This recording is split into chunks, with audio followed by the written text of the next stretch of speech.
Hi, my name is Mike, and in this video series I'm going to tell you how to start and run a junk removal business. I'm making this video series because I think there's a lot of videos online about how to start businesses, but they're not really free. They're just trying to sell you something, and I think it should be free.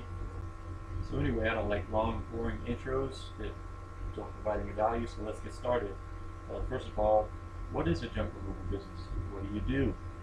Basically, you just go into people's houses and clean out whatever they don't want.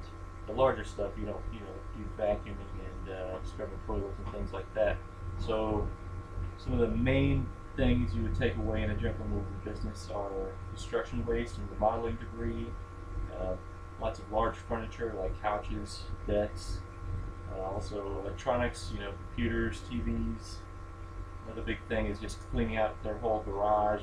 Everybody has all kinds of boxes and tools and mowers, and also large appliances are a big deal that you end up removing a lot. And also you'll end up cleaning out a lot of backyards. You might remove branches or swings or swing sets. You can do sheds. That's a good money maker. You can also do spa removal. That's also a higher dollar thing to remove.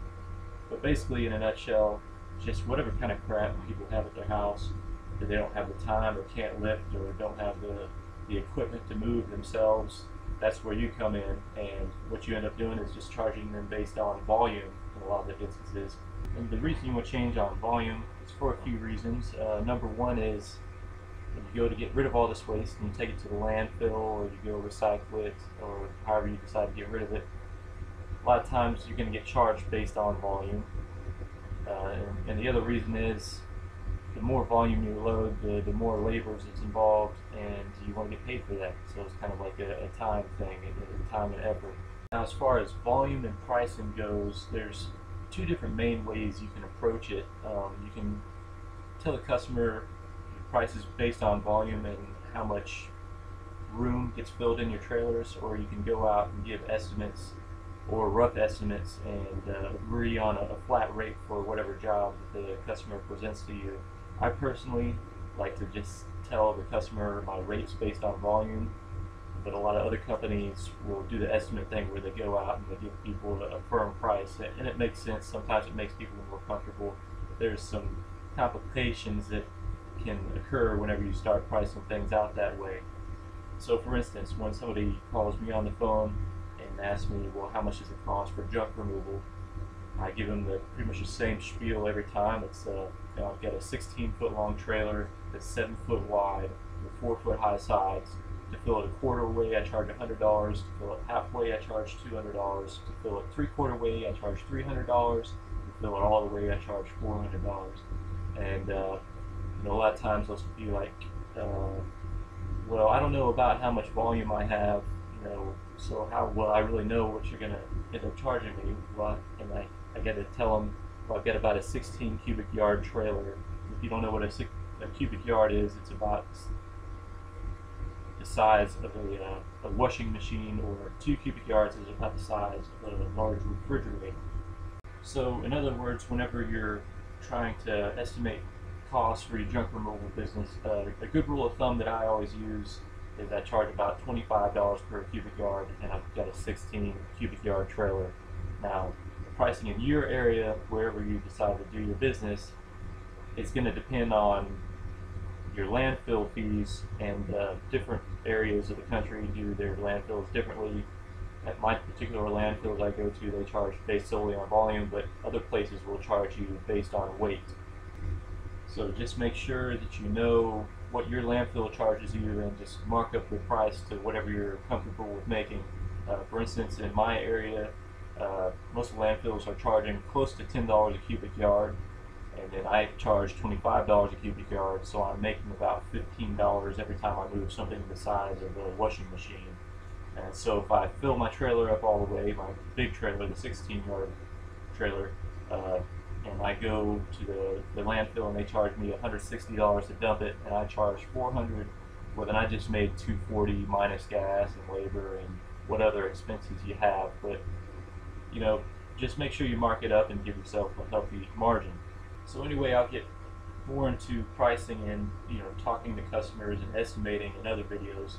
But for now, let's move on to advertising. How do you get these customers in the first place? Well, there's a lot of routes, and people go different ways with it. The main way I started off was without a website at all. I just put ads up on Craigslist, and I got calls right away. So Craigslist, if you've got a truck and a trailer, you can put an ad up right now, and you might have work today. As far as other avenues that I advertise now, of course I've got a website. I get a lot of customers through there. And of course I've done a lot of SEO on that website. Still needs to be improved. But as far as places other than Craigslist, obviously you're going to need to get a website, and you're going to need to do some search engine optimization on it. You need to sign up for Google Places. Sign up for a free Angie's List. It's free for businesses to join. Their paid advertising I would recommend, but you can go that route. There's a local green sheet, classified ads advertising.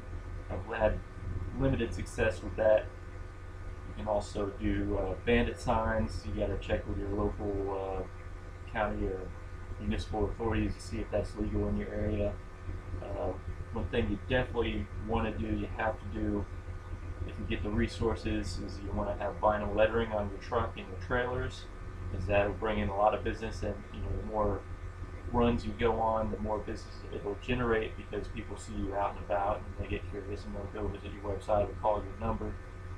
There's also paid internet advertising. I use Google AdWords, and sometimes it doesn't work as much as I would like, but it does work, and you'll pay a lot of money for it, but it can bring you in some big jobs.